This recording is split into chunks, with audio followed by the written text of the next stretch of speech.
So now, as we launch into trauma-informed leadership, the balance of compassion and accountability, this presentation is really designed for leaders like you across services and systems who want to empower and engage the current workforce. We're really excited to bring back one of our faves, a return visitor to Caltrin, presenter Dr. Lisa Conradi.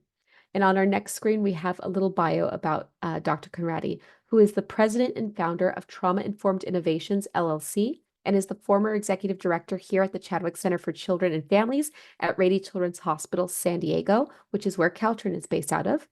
Over the past 20 years, Dr. Conradi has worked in the field of child trauma and in supporting service systems at the local and state level in their efforts to become more trauma-informed. She has authored and co-authored a variety of publications on trauma screening and assessment practices, creating trauma-informed systems, and presenting nationally on the innovative practices designed to improve the service delivery systems for children who have experienced trauma. She's a licensed clinical psychologist with training in multiple evidence-based trauma-focused treatment practices, and she has also co-authored the recent book, Trauma-Informed Assessment with Children and Adolescents, Strategies to Support Clinicians. And with that, I'm going to pass it off to you, Lisa. Thank you so much for being here with us today. Thank you, Jess. Hi, everybody. I'm so excited to be here. This is one of my favorite topics to present on. So let's get a sense of what we're going to talk about today. First thing is we're going to talk about why, participants will be able to identify three reasons why a trauma-informed leadership approach is beneficial to an organization. So we're going to really define and talk about what it really means to be a trauma-informed leader. We're also going to highlight the 4 pillars of a trauma-informed leadership approach, and participants should be able to identify 4 concrete strategies that they can implement in their organization to become a more trauma-informed leader. So let's take a little bit of a step back and talk a little bit about what it means to apply a trauma lens to this work. As you saw from my bio, I've basically spent my whole career working with trauma within the trauma space, working within a trauma-focused organization. And the language of trauma has become very common, especially over the last 5 years. Like if you turn on social media, I see things pop up where people are talking about trauma all the time. And sometimes they're talking about it in a way that is really in alignment with what those in the field would agree with. And some of it feels like maybe there's some generalization of trauma or some conflating of trauma with stress. And so we're going to talk a little bit about that. So really to break it down, when I think about and kind of what the research tells us is what characterizes trauma is there has to first be an event or a series of events. So significant event or series of events. And during that event, there's a lack of actual or perceived control within the harmful situation. So there's a loss of control over the situation. And there's also a violation of trust and safety on a very fundamental level. And finally, there's a disruption in the social contract. This means that the ways in which we move about and trust in the world, develop relationships, they have been disrupted in a core way, that the people we think we should be able to trust hurt us, or the environment that we believe to be safe becomes harmful or dangerous, or, so that's where it comes into natural disasters or mass violence, that things that we kind of how we think the world should work gets disrupted in a fundamental way. So that's what I'm really talking about when I talk about trauma. If you've read the book by Gabor Mate, The Myth of Normal, which there's a link to it. I've really been ingesting a lot of his work lately. He really talks about kind of capital T and small t trauma. He wasn't the first to talk about this, but he really, I think, talked about it in a way that I really resonate with. And you can, if you look at page 2 of your participant guide, you'll see that there's information on the myth of normal. There's the link there, and you can fill in these definitions there. But what he talks about is capital T trauma. So those are those kind of if you work in child abuse, you work in organizations like many of us, this is the kind of trauma that you are seeing among your families. So these are the specific, identifiable, hurtful events that create these autonomic and powerful experiences in our body. And that, again, this is kind of what we tend to see. I know this was the work that I did for quite a long time. But he also talks about what he defines as the, or describes as these kind of small t traumas. These are those less memorable but hurtful misfortunes of childhood. They might include things like bullying, high conflict divorce. I want to differentiate that from divorce. Divorce in and of itself is not always a traumatic event. All of us might have experienced this kind of trauma. So you start with this really deep capital T trauma that are these significant events, but then many of us go through the world having experienced these small t traumas that also impact how we see the world. And this is differentiated from a stressful event. Stressful events are those events that cause temporary distress, but which our bodies can adapt and recover within a reasonable period of time. Stress is not a bad thing. We actually expect in life that we're going to encounter stress. It's when stress is maintained at a high level that it becomes toxic and dangerous. We would hope in an ideal situation that when you have stress, you're able to kind of go over the mountain and come out the other side and be able to fully recover from stress. Whereas trauma takes more intensity and support to recover from. So many of you have heard about things like the Adverse Childhood Experiences Study, and that's been talked about in so many different spaces. I think it's been a significant part of our work, but I want to differentiate that not all ACEs are trauma. And so when we talk about ACEs, I don't use that interchangeably with the term of trauma, that they are different, different ways of thinking about these kinds of issues. I also want to talk about something called collective trauma. So this was a term that Hirschberger talks about in a paper from 2018, but it actually is a term that's been around for a long time. And it refers to the psychological reactions to an event that affects an entire society. So this event is represented in the collective memory of the group, which includes both the reproduction of the event, but also an ongoing reconstruction of the trauma in an attempt to make sense of it. So the language of collective trauma really cleanly describes things like the Holocaust, like slavery, kind of these big events that impact a group of people, like the displacement of native populations in the United States and in other countries. They widely impact. And so you can see page 3 of your participant guide to really make sense and take some notes on this. But what I would argue is that over the last 5 years, we've experienced a different kind of collective trauma with the COVID-19 pandemic. So we're going to talk about that in a moment. The final thing I want to talk about is this base setting related to trauma is syndemic trauma.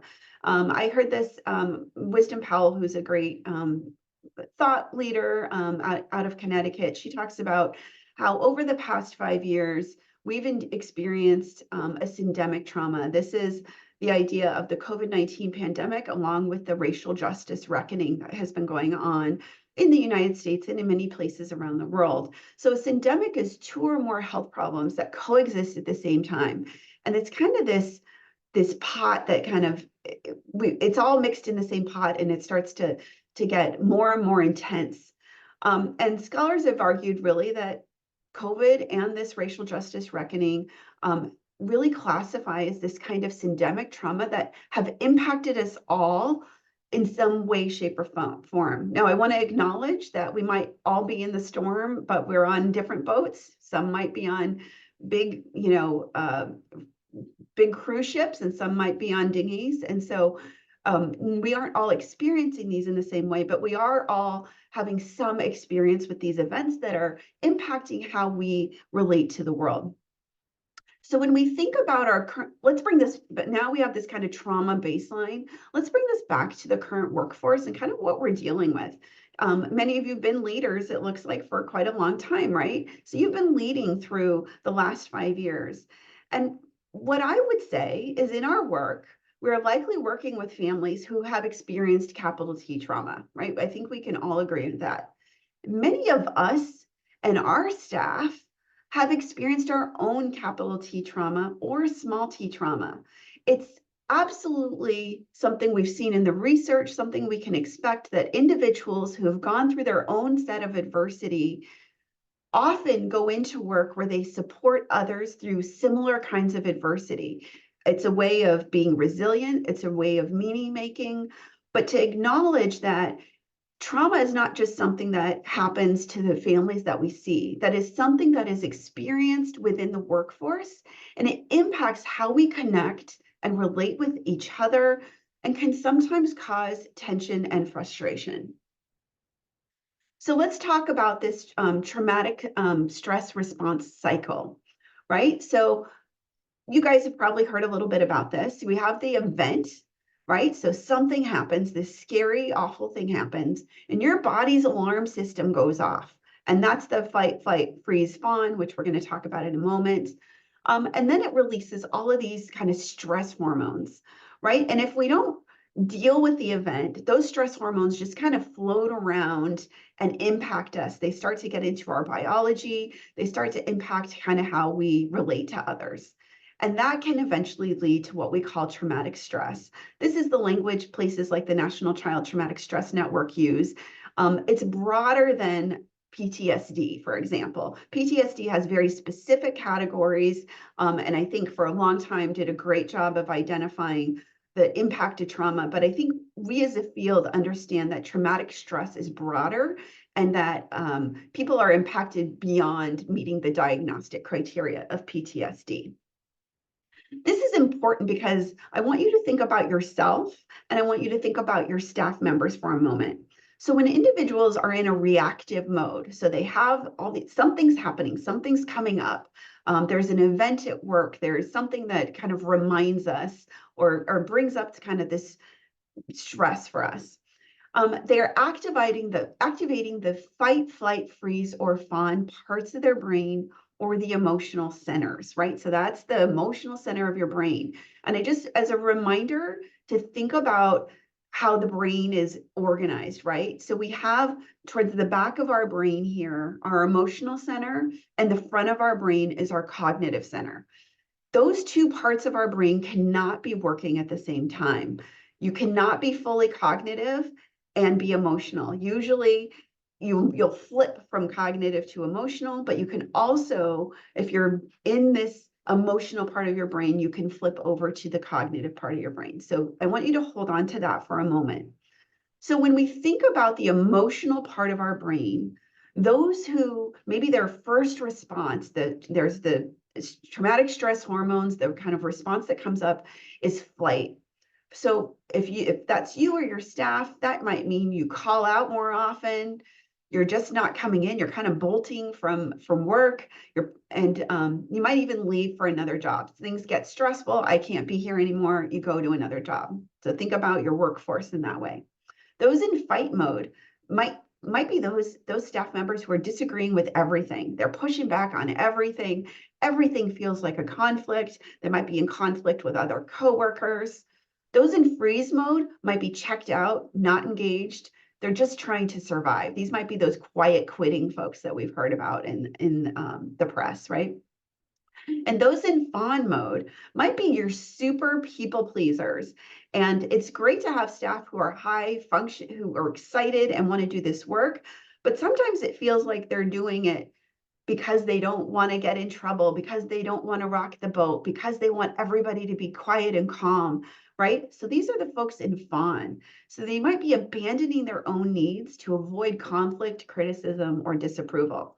So I want you to think about these kind of fight, flight, freeze, fawn, and maybe take a little mental note of where you might fall in this work or in this spectrum. What is your first response? And think about your team members. You may or may not know what their response might be when things get stressful and come up for them. But really so we see this happen in the workplace, and I don't think we call it out enough. We just call it workplace conflict. We call it workplace stress. But I would argue, especially over the context of the last 5 years, we've seen the impacts of trauma come into the workforce in a way we haven't seen before.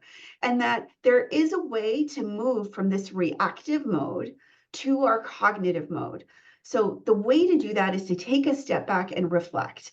And that activates our cognitive brain, right? Because again, you can't be in your emotional brain and your cognitive brain at the same time. So to move from your emotional brain to your cognitive brain, we need to have those moments, those quiet moments where we can take a step back and move to that frontal lobe, which then is where we create opportunities for more innovation and problem solving. So again, page 4 of your participant guide, you can kind of fill in some of the blanks on this. Now we have this baseline of trauma. Trauma-informed care is a concept that really was identified back in the early 2000s by Harris and Fallon in their work. But the Substance Abuse and Mental Health Services Administration has done some great work starting in 2012, 2013 to really distill down what it means to be trauma-informed and to have trauma-informed care. So they identified what they call the 4 R's. The first is, as a workforce, we understand that trauma, that we realize the impact of trauma and how widespread it is, and we understand the paths for recovery. So we realize this.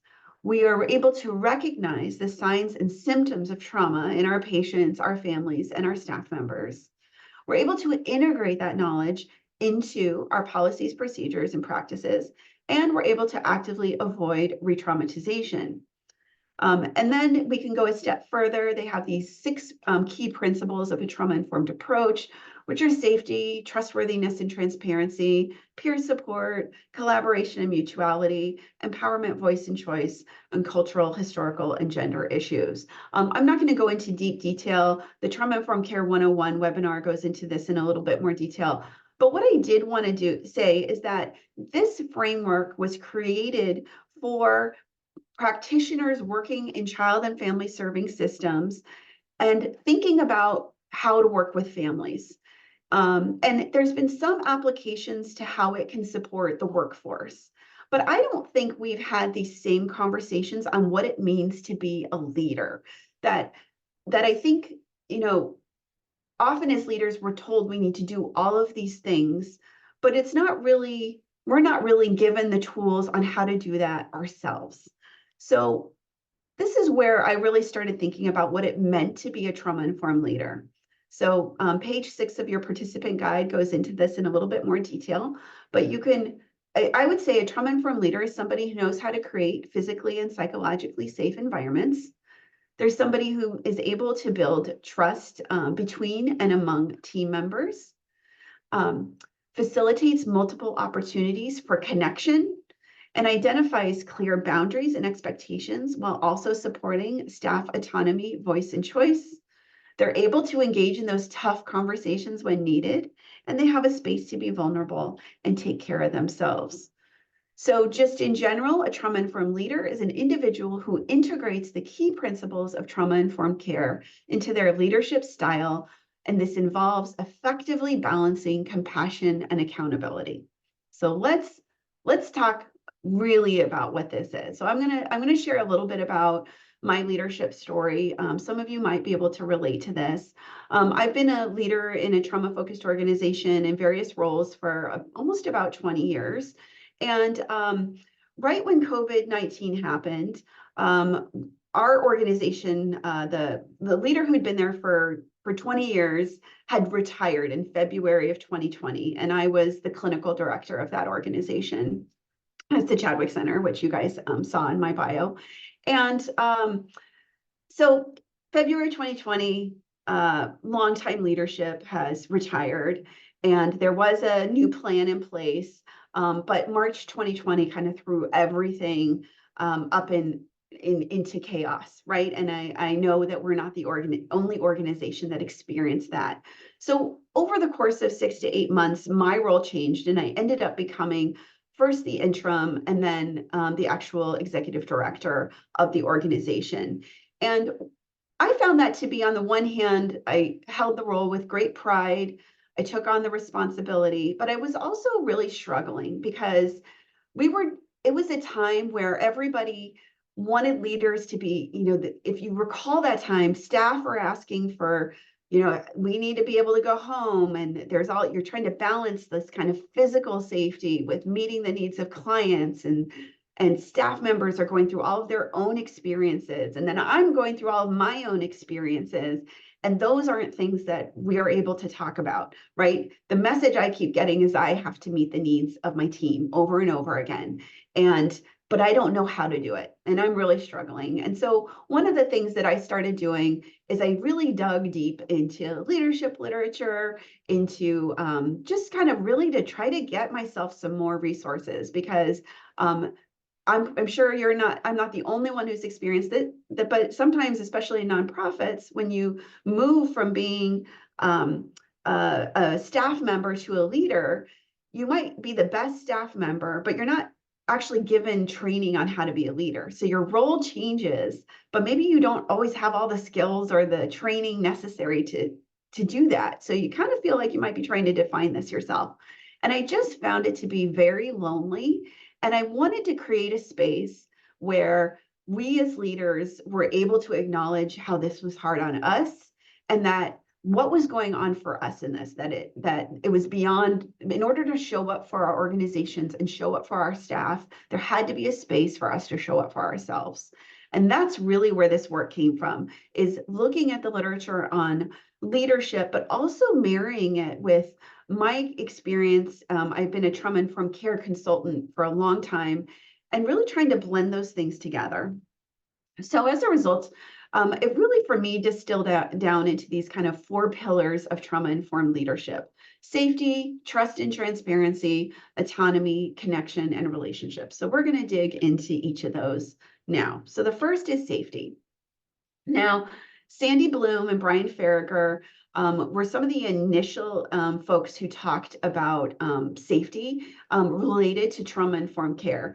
So they really talked about 2 kinds of safety: physical and psychological safety. So physical is kind of freedom from threats of violence. Psychological is that ability to be safe within your own identity and sense of feeling safe with other people and in your community. Now, I think what's interesting to note is that this concept has really taken root. I am sure that you as leaders have used, trained, thought about, had conversations about the concept of creating, what it means to be psychologically safe. I've had staff come in my office when they have disagreements with decisions and say, I don't feel psychologically safe. So I think this is a term that really has rooted down, but there's actually not a lot of research within the trauma-informed care space on psychological safety, but it certainly resonates with us. So let's talk about why it probably resonates. Safety and trauma are inextricably linked with each other. So a traumatic event is characterized by a profound lack of both physical and psychological safety, that an individual's physical safety usually has been compromised, which leads to this pervasive sense of no psychological safety. So an individual who has experienced chronic and complex trauma, so complex trauma being the type of trauma where the person who's supposed to take care of you is the person who hurts you, right, may have difficulty distinguishing between safe and unsafe situations. So following a traumatic event, a person may feel unsafe even when they are physically safe. So we can remove the person, the event can be over, they can be in a physically safe environment. But because of the way our body responds, they might feel psychologically unsafe. And actually, one of the pieces of literature that I think is really interesting is that when we have a reminder about trauma, it activates the same part of our brain as when we experienced the trauma initially. So when we say that it doesn't feel like there's a difference between the reminder and the actual event, that's because our brain is telling us it's the same thing, right? And so when people are saying they don't feel psychologically safe, it's because they're experiencing that this specific event to be very similar to the original event. And so part of what we can do as leaders is help differentiate those. So and that re-experiencing is incredibly powerful. It's not just thinking about the event, it's feeling it in our body. It's activating those fight, flight, freeze, fawn responses, even when the reminder event is not the initial event, right? And reminders can be really insidious. They can be smells, they can be sounds, they can be a car backfire, they can be a person that reminds us of somebody else in our lives that's been really difficult for us, right? So that activates the same part of the brain as the original event. So a trauma-informed leader actively works on creating physically and psychologically safe work environments. But what does this really mean? So, as I said, I dove into the literature, and while within the trauma-informed care literature, there hasn't been a lot of studies on psychological safety, even though it's something that I think resonates with all of us. There is a whole host of literature on team psychological safety within the organizational development space. And most of it's been done by a Harvard researcher named Amy Edmondson. She has a couple of books. You can see this information on page 7. That's also in the resources, the names of her books.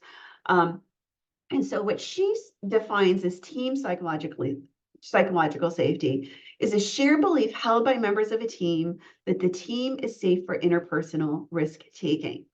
Now, this is what I think is so incredibly powerful about this. Psychological safety is not about being nice. And when I talk about balancing compassion and accountability as a leader, I think so many of us, myself very much included, have veered towards being compassionate, especially over the last 5 years. Everybody's been going through such a difficult time. We need to be kind, we need to be nice. And that in our minds, we're equating that with people will feel safe if we are nice or we make them happy. And what she says in her research is that's not actually true. And we're going to dive into this on the next slide, which I think will blow your mind. It's also psychological safety is not a personality factor. It's not just another word for trust. And it's not about lowering performance standards. So again, when we veer towards compassion, sometimes we don't necessarily hold people accountable. We might lower performance. And her research tells us that that's not how it works at all.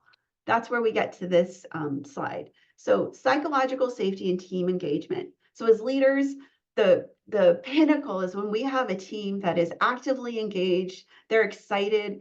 I call them buzzing teams. You know, I've had those teams where they work well together, they're innovative, they're excited, right? There's these buzzing teams. And I think as a leader, that's what we're always hoping for. But you can see the difference when you look at her, at kind of how she thinks about team engagement. So let's start at the bottom with low psychological safety. So for her, if there's low standards, that means we don't put a lot of expectations, we let people off easy, and there's low safety. So we haven't created a psychologically safe team environment. Our staff members are apathetic, right? They're not showing up. They're just kind of, they might show up, but they don't really care that much. They may not be that engaged, right? That's that's not great, but it's better than what's to the right of it. This when you have low safety and high standards. So if there's low safety but high expectations, like people have to be kept to very strict. You know, I've heard stories of leaders checking in drawers of staff members for food if they weren't supposed to have food. If you're kind of being this micromanager, these high standards, but there's low safety, you have staff members who are in anxiety all the time. Now, anxiety happens in that emotional part of your brain. We don't want to, none of us want to do our work from this emotional, anxious place. We all do our best work when we are in our cognitive brain. That's where innovation comes from. That's where calm comes from. That's where we're able to really show up with families. So as a leader, if we're creating spaces where our staff members are anxious, they're actually more likely to continuously make mistakes because there's no safety. Now, where we really want to go for is this high psychological safety. Now, if you have high safety and low standards, your staff members are probably comfortable. That's better than low safety, right? But it's not really, when I talk about a buzzing team, that's not necessarily a comfortable team. What we really are striving for is the learning and high performance zone. And that's when we have high standards, high expectations, and high psychological safety. So the benefits of of good team psychological safety, again, this is from Amy Edmondson's work, is that we can have staff members who speak up, right? They're not afraid to say their opinions and in respectful ways. I'm not talking about when people are disrespectful. I'm talking about in respectful conversations. That it enables clarity of thought because we're able to live in the thinking part of our brain. It supports productive conflicts. So there's a couple kinds of conflicts in the literature. There's kind of this task conflict and relational conflict. So relational conflict is when we disagree with a person and dislike that person. Task conflict is when we might disagree on how something should be done. It's really good to have task conflict because that's how we get better. But when it bleeds into interpersonal or relational conflict, that's where we have more challenges. And some of you might have been on or lead teams where you see more interpersonal conflict than task conflict, or we see that task conflict over time becomes interpersonal conflict if we don't address it then. Another benefit of psychological safety is it mitigates kind of errors, or she uses the term failures, but I like to think of it as errors. Making errors is not a bad thing. I know I make errors all the time, but I think as individuals, we know we learn the most from that. It also promotes innovations, right? We're able to think a little bit more clearly. We're able to be more creative. It removes obstacles to pursuing goals for achievement purposes, and it increases accountability. So we're going to move into this self-assessment. I did see the question from Nancy about explaining psychological safety again. So when Amy Edmondson talks about team psychological safety, she's really talking about we are willing and able to take risks as a team together, that we have relationships where we can have good conflict, where we can work things out, we can be innovative, but we feel safe to do that. We don't feel like we're going to be attacked. We feel like this is a place for productive conflict. So that's when we're talking about team psychological safety, that's what we're talking about. So there is a a self-assessment that looks like Haley just dropped in the chat. That's something for you to take a look at. You can do it after this training, but we are going to do just a little bit of a sprinkling of having you guys complete some poll questions that are on this this kind of leadership self-assessment. And so the first question is related to safety. So team members, so I want you to think about your teams, whoever reports up to you currently, or if you are not a leader, maybe think about your current team that you function on. So, and then there's kind of the scale of never to always. So team members feel comfortable communicating with each other and or their leader when conflicts arise. So I'm seeing a good amount of answers come in here. So there's some variation. The majority right now look almost about 50% say often, which is fantastic. But I see 1% saying never, 6% saying rarely, 30% saying sometimes, and about 13% saying always, right? So we love the often or always responses. So that is the majority of folks. But really, anytime we can move the needle when it comes to psychological safety, I think that's critical. And I do see the question about supporting a team, and we are going to be getting into that in just a moment.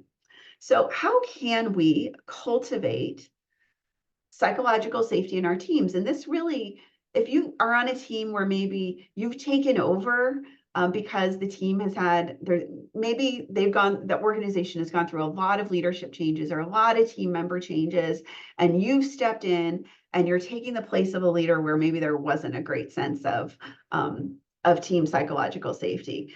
I know I've been in that position. I'm guessing some of you are in that position as well. So here's ways we can cultivate this from the get-go. And again, I really want you to think about this as a marathon, not a sprint. This is not work that in 2 weeks your team's going to feel psychologically safe. It's something that requires continuously showing up, continuously being present and being committed to this work and messaging about it. So some ways are to be accessible and approachable. Team members like leaders that they feel they can talk to. It's okay to acknowledge the limits of your current knowledge. You don't have to know everything as a leader. It's way more important that the team is like a puzzle that makes up the full content, not of what needs to happen on the team. Not that you as the leader know everything, right? It's teams feel like team members want to contribute. They want their perspective to be valued. So really being able to acknowledge the things you know and what you don't know. Also being willing to display fallibility when you make errors. Like I said, I make errors all the time. As a leader, sometimes I made whoppers, sometimes I made, little ones, but showing that your own experience of making mistakes and what that looks like and being a model for that, I think then create space for team members to be able to do that as well. Invite participation, and we're going to talk about really what that means as well. Highlighting failures as learning opportunities. Failures are not something, I want to maybe take out or separate when somebody is making error after error after error and they're on a performance management plan, right? But generally, as a team, we create more safety when we understand that failures happen and we use them as learning opportunities. Also, when we use direct language, I'll be honest, I am guilty of not always being direct. I'm a psychologist by training. I was trained on the sandwich approach where you start with something positive and then you come in with the challenge and then you end with positive. And I'd get so focused on the kind of pieces of bread there that people might miss the direct, what I was trying to say, right? So really as leaders, figuring out how we can be direct and say what needs to be said. Setting boundaries, which we are going to talk about a little bit later, and why that's so important, but also holding people accountable for transgressions. If one team member keeps getting away without being held accountable, your other team members know about it. They are creating a narrative for what it is about that team member that they keep getting away with stuff, and that will absolutely disrupt your team dynamic. So as a leader coming in, knowing that you have to hold people accountable. And I actually heard somebody say this, and I really resonated with it, that when we're thinking about compassion and accountability, it is really hard to be compassionate when nobody is being held accountable. So setting this baseline of accountability is almost more important than being compassionate. And I think for some of you, that might feel a little bit uncomfortable, but I want you to think about that as we go through this training. The next pillar is trust and transparency. So trust, again, is critical when we think about trauma-informed leadership. Trauma can profoundly impact an individual's ability to trust in the world to be safe, right? That's what trauma does, is it breaks down the sense of safety. Therefore, we can't trust the world to build that safety. And some types of interpersonal trauma, these complex traumas, occur when the individual, a child is supposed to trust the most, such as a parent, is the person who hurts them. This can severely impact an individual's ability to trust in others over time. Therefore, a trauma-informed leader actively creates an environment of trust and transparency. So how do we define trust? So, Feltman he has a little book of trust. He really defines it as choosing to risk making something you value vulnerable to another person's actions. So I think that's a nice way of thinking about it generally. But really, for those who like Brene Brown, I love her work. And I understand that sometimes it's not always applicable, or it can certainly, there's things where it may not resonate or could be problematic, but something like the Braving Inventory, I think, is really a great way to think about what it takes to truly build trust in a team. So what she says is there's several, the literature finds that there's several components of trust. And when we're thinking about organizations and teams, that all of these that there's different kinds of trust, and that you might have really good trust in some of these areas and maybe some opportunities for improvement in others. So she uses the Braving acronym to really talk about that. So first is boundaries. And she defines boundaries as you respect my boundaries. And when you're not clear about what's okay and not okay, you ask and you're willing to say no. I think that's a helpful start, but we're going to talk a little bit more about boundaries towards the end of this training and what it means as a team leader. Reliability, you do what you say you're going to do. At work, this means that you are aware of your competencies and limitations. You're not overpromising, and you can actually deliver on your commitments. So I think as leaders, we often want to make promises. I know I've made promises that I couldn't always keep to. And people, the second you make that promise and you're not able to keep to it, they start to doubt you. So really being thoughtful about what can you promise and what can you say, hey, I'd really like to do that, but that's not going to be possible right now, whatever it might be. Accountability, owning your mistakes, apologizing and making amends. This is really important. You're going to see this as a theme throughout our talk today, that as leaders, being willing to be vulnerable, being willing to take accountability, creates a space where our team members are able to do that too. When we deny that, when we don't own our mistakes, what is the motivation for our team members to do that? That degrades trust if none of us are willing to do that. Vault, you don't share information or experiences that are not yours to share. Knowing that your confidences are kept. You're not sharing with me anything about other people that should be confidential. So really having, this is tied to boundaries too, but really clarity on what information can be shared and not shared. And on the team, supporting an environment that is not a gossipy environment. I have worked on teams where there's all these side conversations, people buzzing, talking about this. What I want to be really clear about here is that what we want on our teams, let's say there's two team members who are having conflict, and one member is talking, A and B are having conflict. A starts talking to team member C about B, right? They're saying all these negative things and they're just frustrated. And they're not doing it to problem solve. They're doing it to blow off steam. If you've been in that environment, suddenly C doesn't like B very much, and there's this kind of relational conflict that emerges. I would say if A is going to talk to C, the expectation is that that's to make sure they end up having the conversation with B, that we don't have these side conversations, that we have the direct conversations, that when your team members come to you, it's about how they can engage in having the conversations they need to with the coworker, that we are creating that expectation. Integrity is choosing courage over comfort. You choose what is right over fun, fast, and easy, and what you choose to practice your values rather than simply professing them. What I'll say here is that we all have a set of values, and in longer trainings and in our follow-up in early spring, that we spend some time figuring out what those values are, but those are the hardest for us. Right? If something's easy, we don't tend to call it a value. It's the things that we are actively working on that are most important to us. Non-judgment, I can ask for what I need and you can ask for what you need. We're not creating narratives where we're judging others because they have a need, right? We don't create environments of trust by taking other people down. It really is by accepting where they are and supporting them.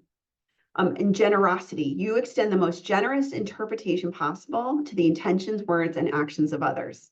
So as a leader, I want you to think about a staff member that you have worked with who maybe you find to be the most challenging, that maybe they're calling out all the time, maybe they're creating friction on the team, maybe they're doing all of these things, right? Now keep that person in your mind and imagine that they are doing the best they can, that they don't have this intention of tearing you down or tearing down the team, even though it feels that way, but that they're doing their best. Now, I still want you to hold them accountable to whatever behavior, right? But how we hold them accountable changes. So if we feel like, God, they're really trying to work the system. Oh, this person is so frustrating, right? We don't show up and are able to have a conversation that is building trust when we come from that space. But when we say, they're doing their best, so let's sit down and have a conversation about what needs to happen and give them the kind of most generous interpretation of their experiences possible. That's hard to do. So when I talk about how it's hard to be a leader and how we need support, it's because we need folks helping remind us why it's important to be generous and why it's important to show up with the best version of ourselves. So the benefits of cultivating trust and transparency: team members have clarity about what's expected of them.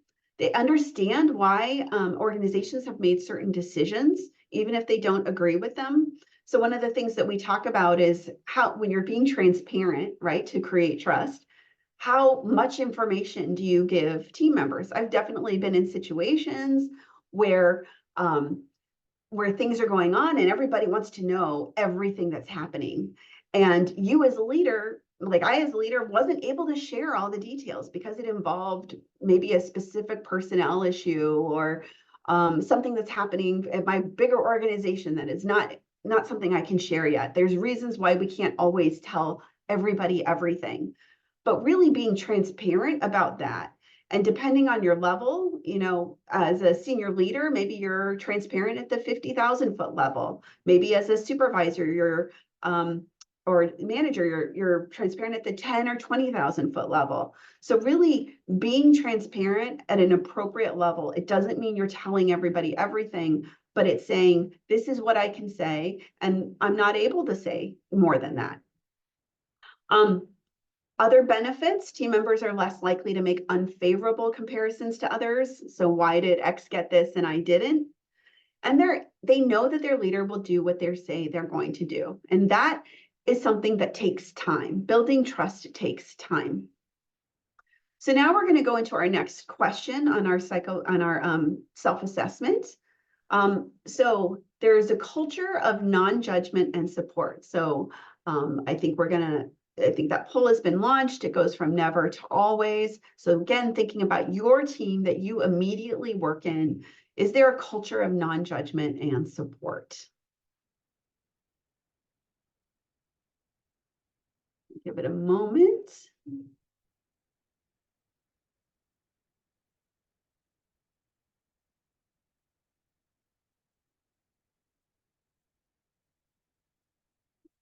Okay, so it looks like about 5% of you said rarely. About 30% of you said sometimes. 47% of you said often, and 17% of you said always. That's great. So looks like there's there's like a nice bell curve there, a lot of often and always, which is great. And there's some opportunities for those where maybe there's rarely or sometimes. I'm glad to see there was no nevers this time. So how do we increase trust and transparency? One is really being consistent, checking in, following up. So just caring about folks, checking in with how they're doing, having those hard conversations. This is another theme that's going to come up today that we have to engage. And I will tell you, this is one of the most, it's not a fun thing. And for most folks that I train, and even in myself, having these hard conversations is not fun. But I have found 100% of the time, it's been worth it when I had those conversations. And trust actually got better, way better after having those conversations. Yep, that's right, Angelita. Hard conversations are hard to have. That's why they're hard conversations. Question and encourage staff to question the stories we tell ourselves. I actually think this is a great way to set up a hard conversation. So I've said to somebody more than once, when I'm thinking about the issue, I've said, okay, so this thing's happening. And when this happens, the story I'm telling myself is X, but I'm curious. I don't know if that's true or not, and I need your help to figure out what's going on here. Right. And that's a way of engaging them in the conversation, of taking a little bit of that on, because here's the thing, even when I have a narrative that I am absolutely right about somebody's intentions, I'm usually wrong. I have to sit down and have a conversation with the person to really dig in and understand. And this is a great way to set up that conversation. And then Also doing what you say you're going to do, being dependable and consistent, that being approachable and friendly. So people trust leaders that they like, championing authenticity, empathy, and humanity, showing support for your team members, even when they make mistakes and admitting your own, and balancing the need for individual confidentiality with organizational transparency. And Raymond, I love your comment about accountability. That absolutely is part of building trust. So the next pillar is autonomy. So what is the role of autonomy in trauma and trauma-informed leadership? So autonomy refers to an individual's ability and right to make decisions, right? That's us having our own personal autonomy, sense of control over our lives. We have voice choice, we can make decisions, right? The hallmark of a traumatic event is that an individual or a group's autonomy has been taken from them through physical or emotional coercion. So a fundamental concept of trauma is the lack of autonomy or control in a certain situation. And an individual who has experienced trauma often spends much of their energy trying to regain control. We see this in individual work with families. We see this in group work. We see this in milieu work, right? Where individuals who've had trauma are just trying to make sense of and control the environment. And sometimes it's not in ways that feel particularly healthy. A trauma-informed leader actively works on identifying ways in which staff can meet business requirements while also retaining a sense of autonomy and control. So really trying to balance that staff members can't have 100% autonomy over what they do, but what are the areas in which they can have that autonomy? And really trying to figure that out and working through that together. So the benefits of championing autonomy, team members feel like they have unique skills that can contribute to the success of the organization. They feel a sense of control over their successes and their challenges. We all want that autonomy, right? They're more likely to be innovative, right? Because then there's some room for them to be creative, and they're more likely to be creative and adaptable. So some strategies to increase autonomy: opportunities for input in strategic planning or other key organizational activities, helping staff determine what they really need to focus on. How does that map onto their role, right? So are your staff members doing what's in their job description? How does that map on? What control over do they have over what they're doing? And does it actually map on to their position? And then clarity on what they can and can't control by incorporating things like the zones of control language. So if you haven't heard of this concept, there's kind of the zones of control, influence, and acceptance. So I want to start at the bottom here. This is the zone of control.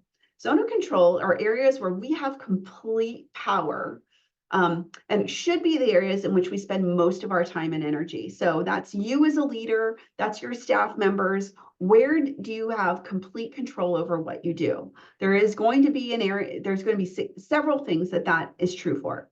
And then there's the zone of influence. So these are areas where you can provide input, but you don't make the final decision. There are areas where we might advocate for staff, maybe up to senior leadership level or at various funding sources, things where we can advocate and support, and have some influence, and potentially the person will listen to us and we can actually implement something. So this is a zone of influence. Sometimes it works, sometimes it doesn't. And then there's the zone of acceptance. And these are areas we cannot change. And we might be able to write letters to our state and state our preferences in open forums, right? This might be, for those who are VOCA funding, right? There might be things that we did a little bit we're trying to advocate, and maybe there's a tiny bit of influence, but generally it's something that if it's going to come down, it's going to come down, and we may not have any control over it. So this is the zone of acceptance. And one of the things that I found is that in teams, they often try to focus on these zones of acceptance, right? They'll be like, well, I would be happier if the organization gave another 2 weeks a year off for vacation time, right? That's a zone of acceptance. That's not something that you could change. Like, that's going to take a lot to change. Most organizations, especially nonprofits, that's just not something. Adding significant amount of vacation time, giving people 1 day off paid a month just because, like, these are things that probably aren't things that you can do. right? But they'll spend a lot of time there. And so part of what we need to do as leaders is help them focus on where they have control and influence, because that actually makes us feel better. We're not spinning our wheels all the time. One of the things that I did as a leader and worked with my leadership team on is every year we have these engagement surveys, and staff would come back with all this feedback on how things should be better, right? And I would actually organize that feedback in by zones of control, influence, or acceptance, and say, hey, this was great feedback. We have control over this. We're going to do this right away. This, however, is an influence. So we're gonna try to make the change in this, and this way. This is a zone of acceptance. That's not a conversation we can have right now, right? And so helping folks organize, they can be unhappy about it. They may not agree with it. So thinking about the things in your role that are within your zone of control, influence, or acceptance. And I have really found using that language can be really empowering as a leader. The final pillar I'm going to talk about today is connection and relationships. So some of the most complicated and challenging types of trauma occur within the context of our connections and relationships. As I've said, this is complex trauma, and it can have a profound impact on how we see the world and relate to others.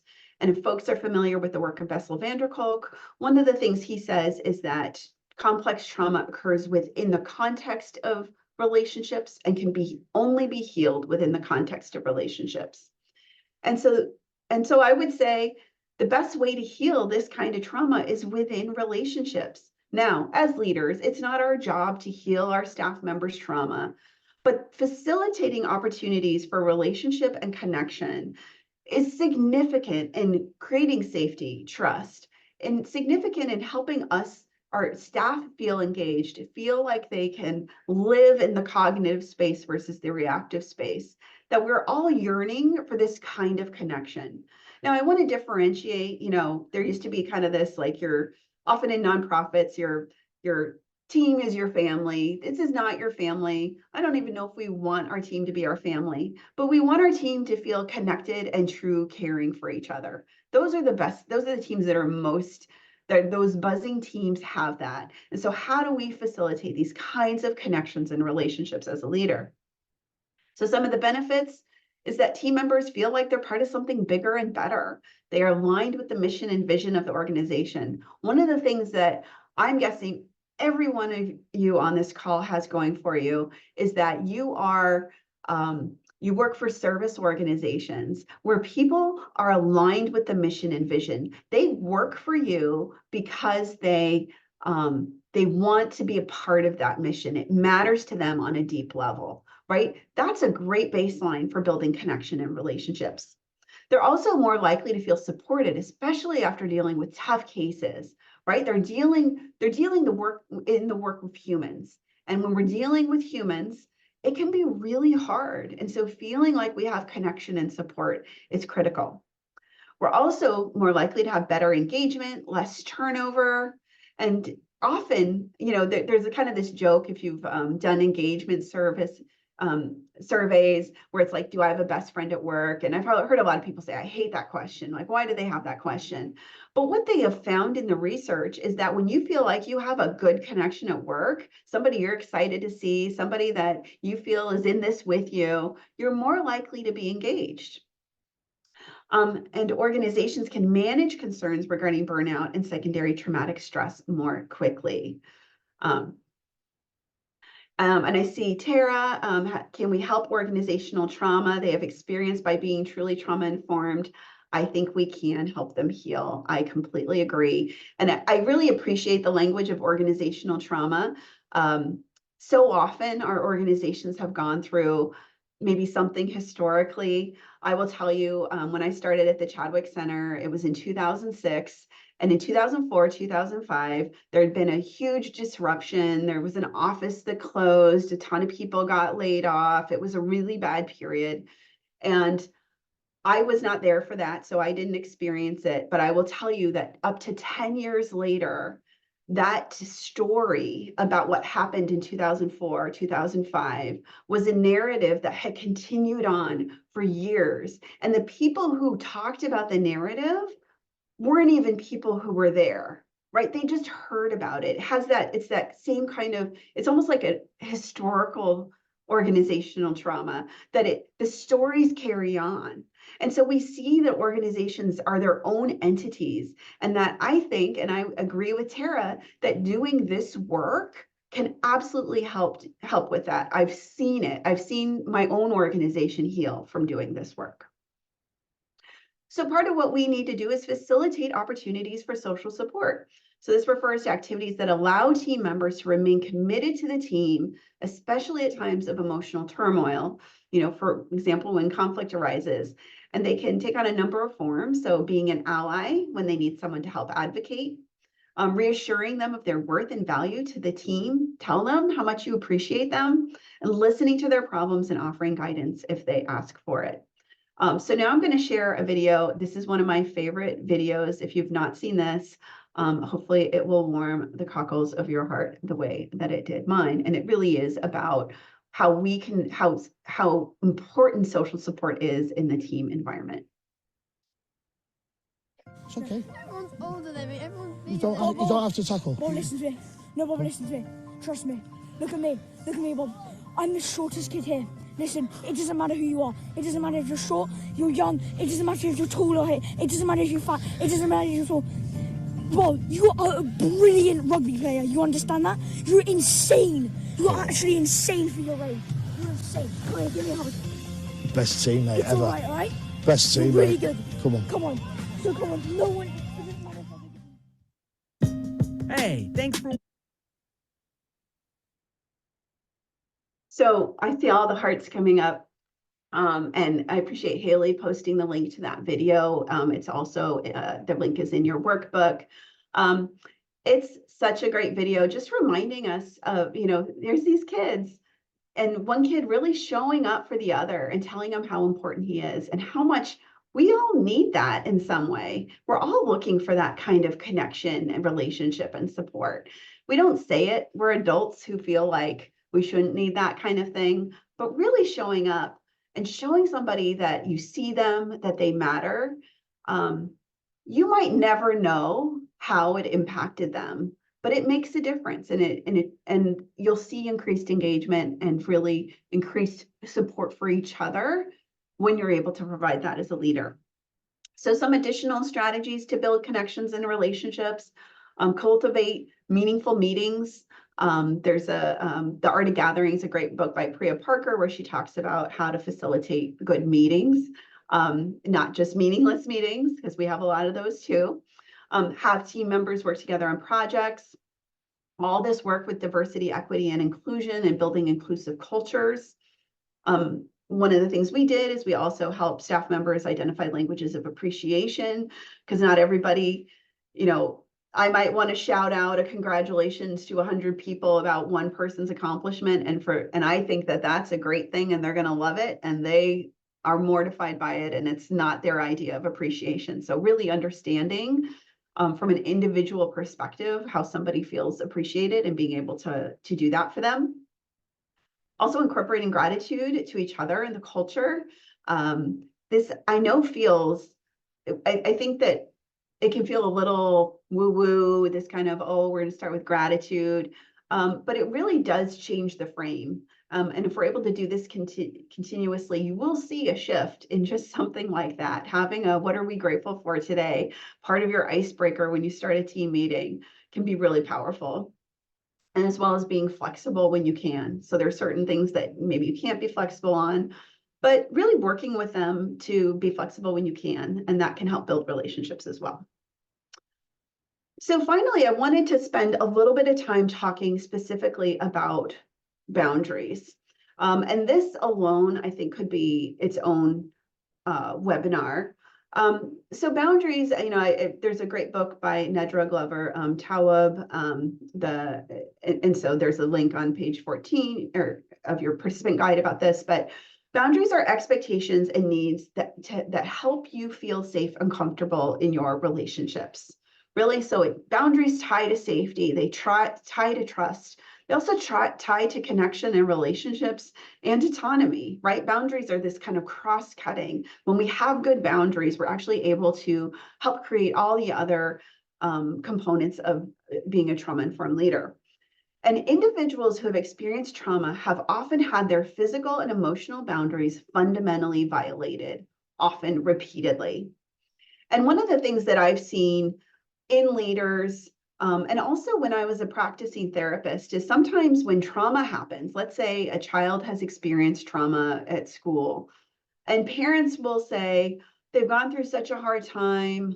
We're not making them go to school right now. We're not making them do this. We're not making them do their chores, right? And they really think they're being compassionate and caring. But boundaries are actually guardrails that help us feel safe. And one of the things we know when we're providing trauma treatment is that even if people don't like the boundaries, that boundaries are, they're these guardrails and that we all need them, and that actually creates safety. And so we feel this desire to loosen our boundaries when in fact it's more important that we keep a good schedule, that we don't loosen all of them, because that can actually be like, okay, then I don't know what to expect anymore. When somebody's experienced trauma, they need to know what to expect. Now, I've also seen the other where people are holding boundaries that maybe aren't that important, that it's way more about their own safety than creating team safety.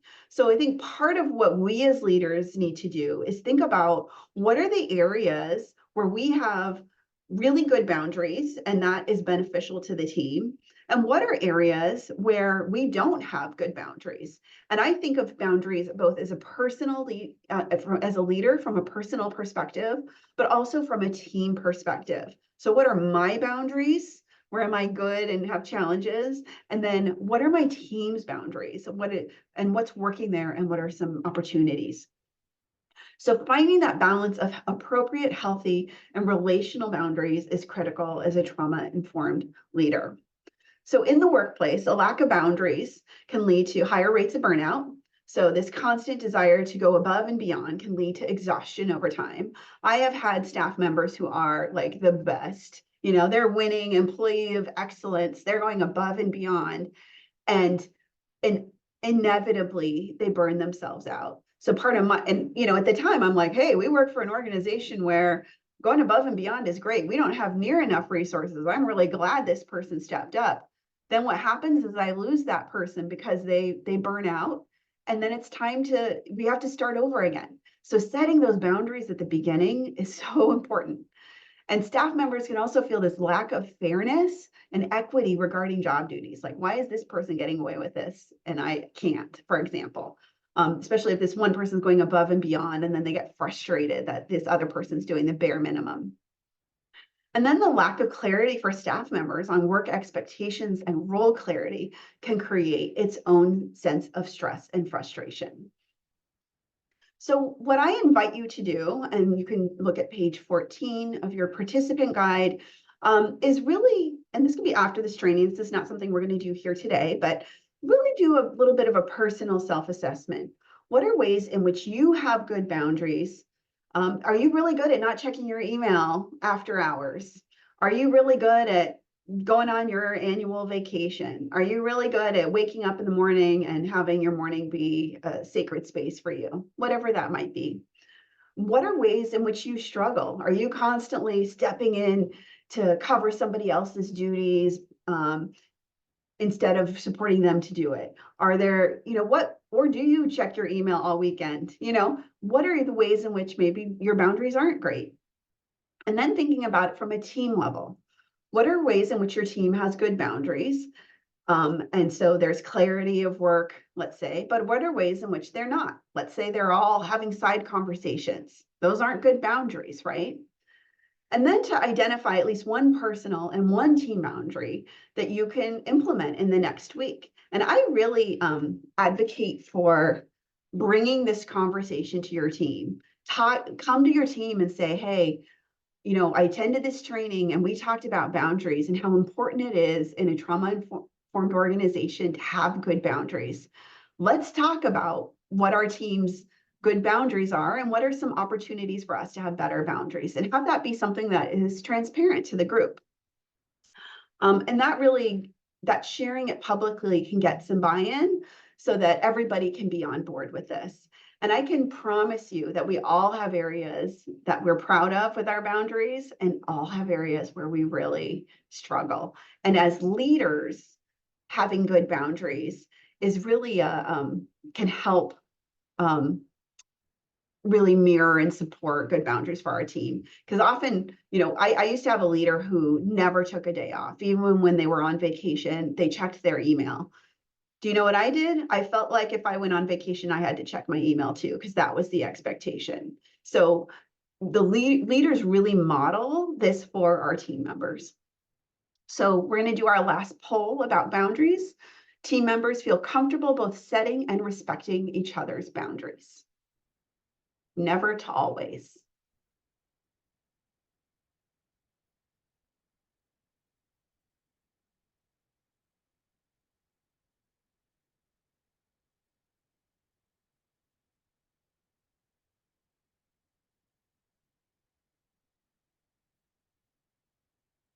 Okay, so it looks like we have the majority of folks have responded. We have 1% that said never, about 5% that say rarely, about 28% say sometimes, 44% say often, and 22% say always. So there's a great diversity there. Some opportunities for growth and improvement in really thinking about boundaries.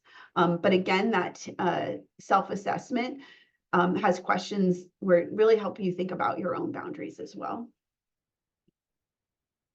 So bringing it all together, let's put some general tips on leading with compassion and accountability as a trauma-informed leader. One, don't be afraid to create clear boundaries and expectations for job roles and performance. And really to implement those and have that be language that's used consistently. Engage in those courageous and difficult conversations on an ongoing basis. And again, a great way to start that conversation is one, to use the language of the story I'm telling myself, and two, to put the concern in between the two of you, not to be, I have this issue with you, but here's something that's come up. Let's work on addressing it together. We're in this together for improvement. Create an environment that views mistakes as opportunities to learn. Mistakes are a part of the process. I tend to not make the same mistake twice. I'm guessing that's the same for a lot of you and a lot of your team members. And some of my best learning as a leader has been through making mistakes. And so really having that be language that's okay, and then dealing with it appropriately. And still holding people accountable. Create opportunities for staff to connect with one another and appreciate each other as human beings. Providing ongoing and transparent communication regarding initiatives and expectations. And again, depending on your level, it might be at the 50,000 foot level. It might be at the 10,000 foot level. Focus efforts for improvement in your zones of control and influence. And being aware of your own triggers and trauma and how it might be impacting your ability to fully engage in this work. So we're going to open it up for questions. I think there's been, in the chat, and there's the Q&A. But just before I do that, I want to say the next steps: review the handout, how to foster psychological safety on your teams. There's also a link to the Braving worksheet to think for you to reflect on your strengths and areas to grow. This is a link to a lot of the resources. This is also page 16 of your participant guide. Amy Edmondson wrote the books, The Fearless Organization and Teaming. These talk a lot about team psychological safety. She actually has a new book that I haven't had a chance to read yet called The Right Kind of Wrong. And it is all focused on making mistakes. And so I'm excited to dive into that, but there's just great research on how important it is to learn from our mistakes. I also mentioned the book Set Boundaries, Find Peace. Dare to Lead by Brene Brown is just a classic. The Myth of Normal, that's Gabor Mate's book. It's a pretty thick read, but I recommend it, as well as Inclusion on Purpose. I think it's a great way to really think about how to develop inclusion environments of diversity, equity, and inclusion. And finally, this is my contact information. You can access me on email, through my website, on LinkedIn. And I'm excited to actually share. I'm starting a trauma-informed leadership blog. My first blog will be starting next week. So if you follow me on either my name on LinkedIn or Trauma Informed Innovations, you'll get to see that, and we'll be diving deeper into a lot of these concepts. So I really want to get the word out about that. It's just free, interesting, hopefully interesting information for those of you who like this content and want more.